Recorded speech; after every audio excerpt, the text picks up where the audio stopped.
Hi guys, welcome to another Sunday lesson, and today our Bible character is Adam. So we're going to learn more about Adam and what he has to teach us in the Bible.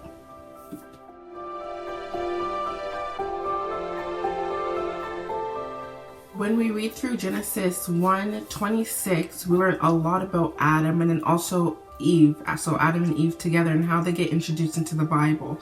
And so we know Adam was the first person on the earth. He was the first person God created, and he was alone on the earth.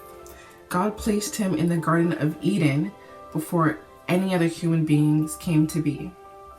God made him from dust. It says in the Bible that he made him out of the dust.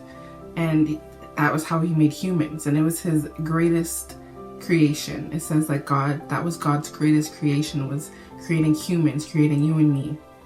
So when God decided that Adam needed help, that's how he introduced Eve, and that's how Adam and Eve came together.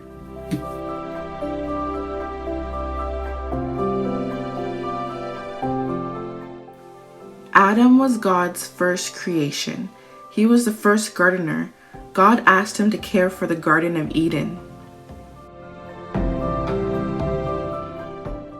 God gave Adam the job of naming all the animals God had created.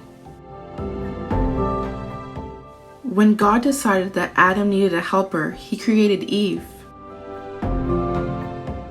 God made Adam in his own image so that he could have a personal relationship with him.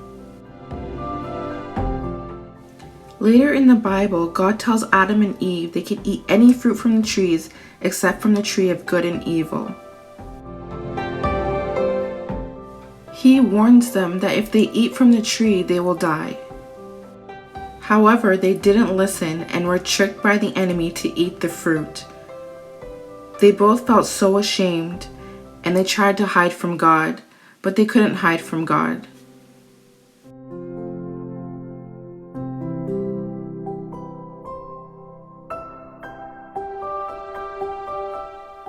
Our verse of the day says, "So God created mankind in his own image. In the image of God, he created them. Male and female, he created."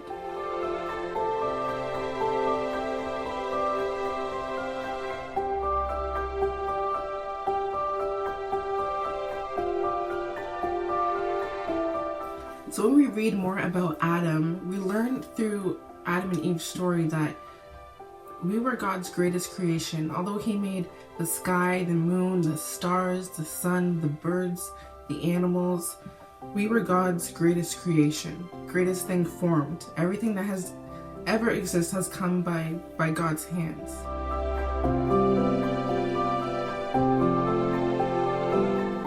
When Adam and Eve sinned, they ran away from God. They tried to hide from God and hide their sin. But something that we learn in the story is that we can never hide from God. God sees everything and he knows everything. He knows every number of hairs on your head. That's how amazing he is.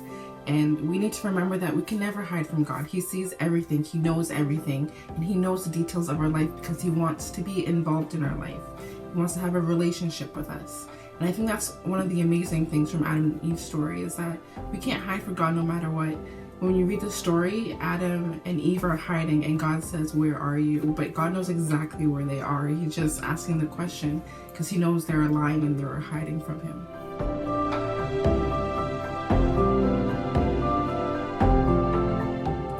We also learn that the enemy is always lurking, always wanting to try to take us away from God.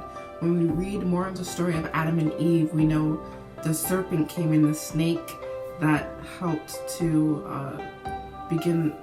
take Eve away from God and take Adam away from God and kind of break that relationship up. Because we know that the enemy is always trying to come around and take our relationship away from God. But no matter how close we are with our walk with God, the enemy is always going to try to hurt that. So we have to make sure we're being honest, we're being sincere, and we're not hiding things from each other, from our parents, or from God, because he wants that relationship with us.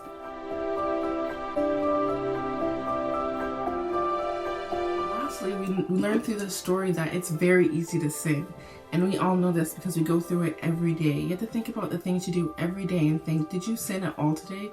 We always sin, and it's second nature because it's part of our flesh and our human body. We sin a lot, but we have to remember that we need that forgiveness from God, and that's why we pray, we worship, we read the Bible, so it'll help us make godly decisions, good decisions, to help us stay away from sin. So let's remember that although it's easy to sin and sometimes we don't realize it, that we need God's forgiveness, and we need to be able to talk to God and pray together and look into the Bible and worship together, so we all have this relationship with God.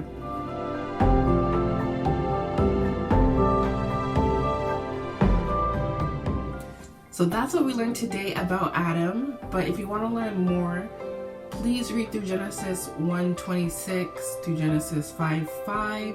There's a lot of information on Adam and how he came to be and his walk with God. So if you want to read more about that, I encourage you guys to do that. And I thank you so much for joining me again this Sunday, and I hope to see you next Sunday with a new character. Stay tuned for prizes and giveaways during these Bible sessions. I'll see you guys next week.